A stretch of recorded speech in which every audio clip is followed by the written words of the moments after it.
Onion egg bonda prepare చేసుకుందామండి. చాలా ఈజీగా చేసుకోవచ్చు. ముందుగా బాయిల్ చేసుకున్న ఎగ్స్ అండి, 3 ఎగ్స్ ఉడికించి తీసుకున్నాను. వీటిని ఇలా మధ్యలో కట్ చేసి పెట్టుకోవాలి. చూసారు కదా, కట్ చేసి పెట్టుకున్నాను. ఇవి పక్కన పెట్టేసుకుందాం.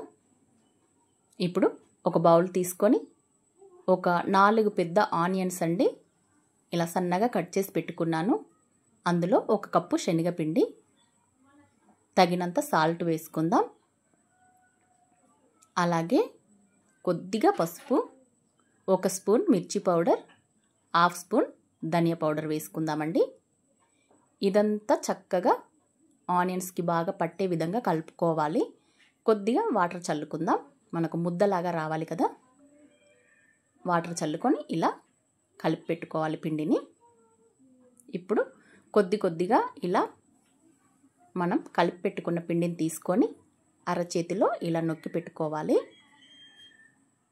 చిన్న పూరి సైజ్ అంతా అలా రెడీ చేసుకొని మధ్యలో ఎగ్గును పెట్టుకొని పైనుండి మరి కాస్త పిండి పెట్టి బోండాలాగా తయారు చేసుకోవాలండి.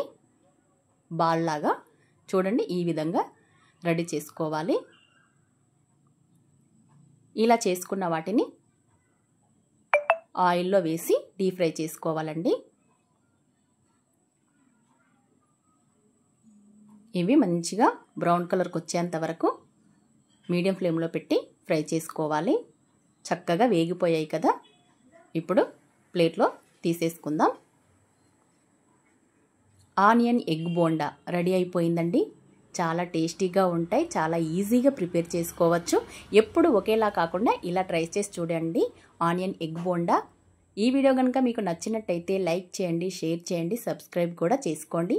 చూస్తున్నారు కదా ఎంత బాగా కనిపిస్తుందో, తింటుంటే అంతే టేస్టీగా ఉంటుందండి. మరొక వీడియోతో మళ్ళీ కలుసుకుందామండి. Thank you for watching.